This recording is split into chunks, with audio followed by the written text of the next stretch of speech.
ಪರಿಚಯ ವೀಕ್ಷಕರಿಗೆ. ನಾನು ಸತೀಶ್ ಕುಮಾರ್ ಎಂ ರಾಂಪುರೆ ಅಂತ ಹೇಳಿ ವಕೀಲರು ಹುಮ್ನಾಬಾದ್ನಲ್ಲಿ ವಕೀಲಿ ವೃತ್ತಿ ಪ್ರಾರಂಭ ಮಾಡಿದ್ದು.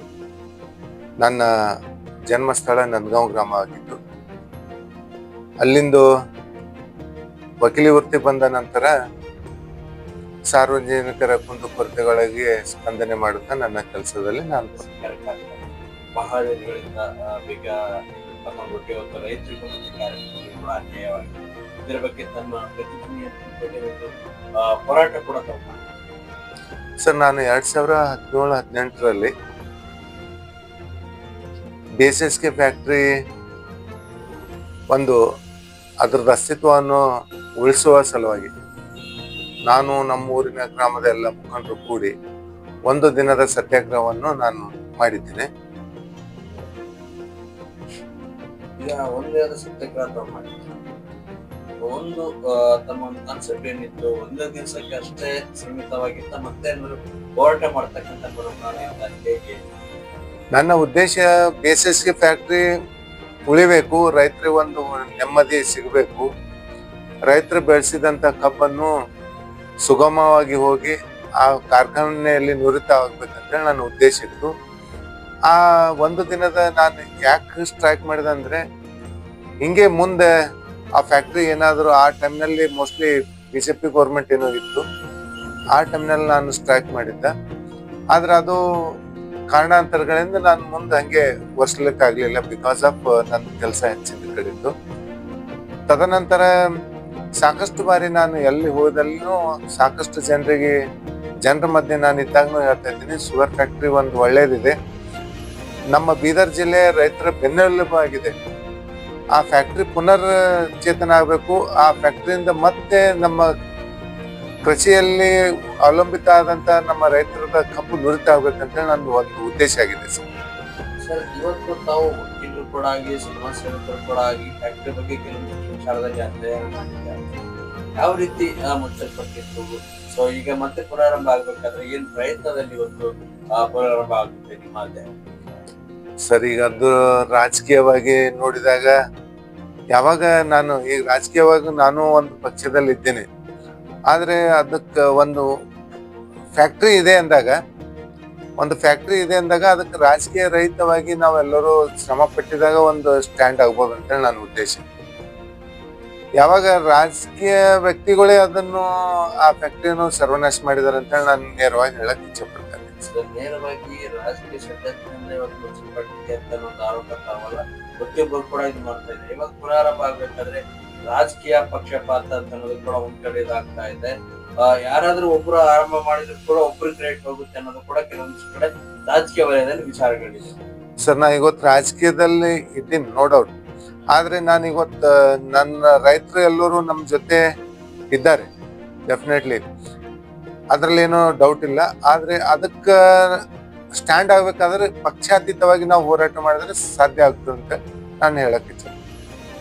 ಈ ಒಂದು ಹುಮ್ನಾಬಾದ್ ಮತಕ್ಷೇತ್ರದ MLA ಸಿದ್ದಪ್ಪ ಪಾಟೀಲ್ ಅವರು ಮಾಡ್ತಾರೆ, ರಾಜಕೀಯ ಪಕ್ಷಪಾತವನ್ನು ಬಿಟ್ಟು ಎಲ್ಲರೂ ಕಾಂಗ್ರೆಸ್ ಆಗಿರ್ಬೋದು, BJP ಆಗಿರ್ಬೋದು, JDS ಆಗಿರ್ಬೋದು, ಮತ್ತೊಂದು ಪಕ್ಷದವರಾಗಿರ್ಬೋದು, ಇದು ಯಾವುದೇ ಚರ್ಚೆಗಳನ್ನ ಬಿಟ್ಟು ಕ್ರೆಡಿಟ್ ಯಾರಿಗೆ ಇದಾಗಲಿ, ಮತ್ತೆ ನೀವು ಓಪನ್ ಆಗ್ಬೇಕು ಕಾರ್ಖಾನೆ ಮತ್ತು ರೈತರಿಗೂ ಕೂಡ ಅನುಕೂಲತೆ ಆಗ್ಬೇಕು ಅನ್ನೋದು ಮಾತಾಡ್ತಾರೆ.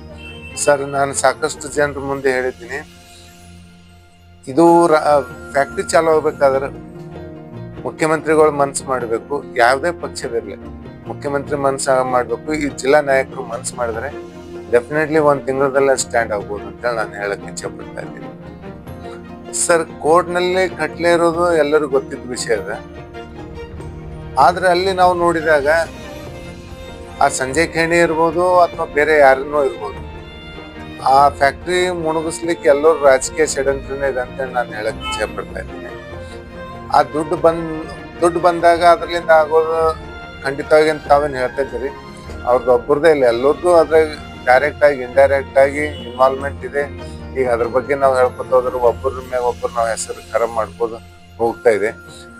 ಅದೆಲ್ಲ ಕ್ಲೋಸ್ ಮಾಡಿ ಒಂದು ಫ್ಯಾಕ್ಟ್ರಿ ನಡಿಬೇಕಾದ್ರೆ ಈಗಿದ್ದಂತ ಗಣ್ಯ ವ್ಯಕ್ತಿಗಳು, ಹಿರಿಯ ವ್ಯಕ್ತಿಗಳು, ರಾಜಕೀಯ ವ್ಯಕ್ತಿಗಳು ಎಲ್ಲರೂ ಕೂಡಿ ಒಂದು ಪ್ಲಾಟ್ಫಾರ್ಮ್ ಮ್ಯಾಗ ಬಂದ್ರೆ ಡೆಫಿನೆಟ್ಲಿ ಈ ಫ್ಯಾಕ್ಟ್ರಿ 100% ಸಕ್ಸಸ್ಫುಲ್ ಆಗುತ್ತೆ ಅಂತ ಹೇಳಿ ನನ್ನ ವಿಚಾರ.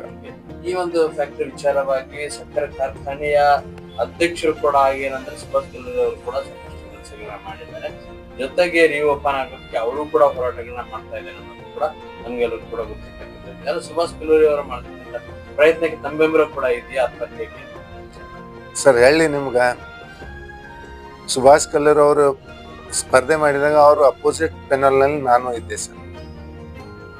ಶುಗರ್ ಫ್ಯಾಕ್ಟ್ರಿ ಆ ಬಾಡಿ ಬರೋ ಪೂರ್ವದಲ್ಲಿ ಸಾಕಷ್ಟು ಅಲ್ಲೆಲ್ಲ ಮಷಿನರೀಸ್ ಅಲ್ಲಿದ್ದು. ಆ ಫ್ಯಾಕ್ಟ್ರಿ ಬಂದ ನಂತರ, ಆ ಫ್ಯಾಕ್ಟ್ರಿದಲ್ಲಿ ಬಾಡಿ ಹೊಸದು ಬಂದ ನಂತರ ಅಲ್ಲಿ ಅವು ಮಷಿನರೀಸ್ನು ಕಾಣ್ತಾ ಇಲ್ಲ, ಇದ್ದಂತ ಗಿಡಗಳನ್ನು ಕಾಣ್ತಾ ಇಲ್ಲ. ಈಗ ಅದ್ರ ಬಗ್ಗೆ ನಾನು ಟೀಕೆ ಮಾಡ್ತಾ ಇಲ್ಲ, ಆದ್ರೆ ಅವರು ಮಾಡ್ತಾ ಇದ್ದಾರೆ ಅಂದ್ರೆ ನನ್ನೂ ಅವ್ರಿಗೆ ಬೆಂಬಲ ಇದೆ ಸರ್. ಅಥವಾ ನನ್ನ ಕಡೆಯಿಂದ ಏನು ಹೋರಾಟ ಮಾಡ್ಬೇಕು ನಾನು ಮಾಡ್ಲಿಕ್ಕೆ ಸಿದ್ಧ ಇದ್ದೆ. ಶಿವಾನಂದ ಪಾಟೀಲ್ ಅವರು ಕೂಡ ಏನಂದ್ರೆ ಕಾಳಜಿ ವಹಿಸಿ ಕೆಲಸಗಳನ್ನ ಮಾಡೋದಾಗಿದ್ದಲ್ಲಿ ಯಶಸ್ವಿ ಆಗಬಹುದಾ ನಿಮ್ ಪ್ರಕಾರ? ಶಿವಾನಂದ ಪಾಟೀಲ್ ಅವ್ರ ಬಗ್ಗೆ ಏನ್? ಶಿವಾನಂದ ಪಾಟೀಲ್ ಅವ್ರನ್ನು ಮಾಡ್ಲಿ, ನಮಗ್ ಬಹಳ ಸಂತೋಷ ಇದೆ.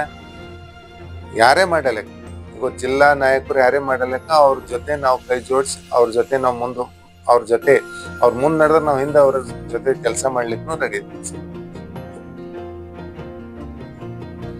ನಾನು ಕೊನೆಯದಾಗಿ ವಿನಂತಿಸ್ಕೊಳ್ತಾ ಇದ್ದೀನಿ, ಎಲ್ಲ ಜಿಲ್ಲಾ ನಾಯಕರು, ಜಿಲ್ಲಾ ಸಮಾಜದ ಮುಖಂಡರು, ವಿವಿಧ ಸಂಘಟನೆಗಳಿಗೂ ನಾ ರಿಕ್ವೆಸ್ಟ್ ಮಾಡ್ಕೊಳ್ತಾ ಇದ್ದೀನಿ, ತಾವೆಲ್ಲರೂ ತಮ್ಮ ರಾಜಕೀಯದನ್ನು ಎನ್ನುವೊಂದು ಮೂಡು ಪದ ಅದನ್ನು ಅಲ್ಲೇ ಬಿಟ್ಟು ತಾವೆಲ್ಲರೂ ನಿಸ್ವಾರ್ಥ ಮನಸ್ಸಿನಿಂದ ಬಂದು ಈ ಫ್ಯಾಕ್ಟ್ರಿಯನ್ನು ಉಳಿಸೋಣ, ಆ ಫ್ಯಾಕ್ಟ್ರಿಯಿಂದ ರೈತರಿಗೆ ಸೌಲಭ್ಯ ಸಿಗ್ಲೆಂಬ ಒಂದು ನನ್ನ ಹಾರೈಕೆ ಇದೆ, ನನ್ನೊಂದು ರಿಕ್ವೆಸ್ಟ್ ಇದೆ. ದಯಮಾಡಿ ತಾವೆಲ್ಲರೂ ಒಂದ್ಗೂಡ್ಸೋಣ, ಒಂದು ಮಾಡೋಣ. ಎಲ್ಲರ ಬಳಿ ಹೋಗಿ ರಾಜಕೀಯ ವ್ಯಕ್ತಿಗಳು ಎಲ್ಲರೂ ಕೂಡಿ ಒಂದು ಮುಖ್ಯಮಂತ್ರಿ ಹತ್ರ ಒಂದು ಮೆಮೊರಂಡಮ್ ಒಯ್ಯೋಣ, ಒಂದು ಡಿಮಾಂಡ್ ಒಯ್ದಂತ ಫ್ಯಾಕ್ಟ್ರಿ ಉಳಿಸೋಣ ಅಂತ ಹೇಳಿ ನಂದೊಂದು ರಿಕ್ವೆಸ್ಟ್. ತಾವೆಲ್ಲರೂ ಒಂದ್ ಗೂಡಿ ಬರ್ಬೇಕಂತ ಹೇಳಿ ವಿನಂತಿಸ್ಕೊಳ್ತಾ ಇದ್ದೀನಿ.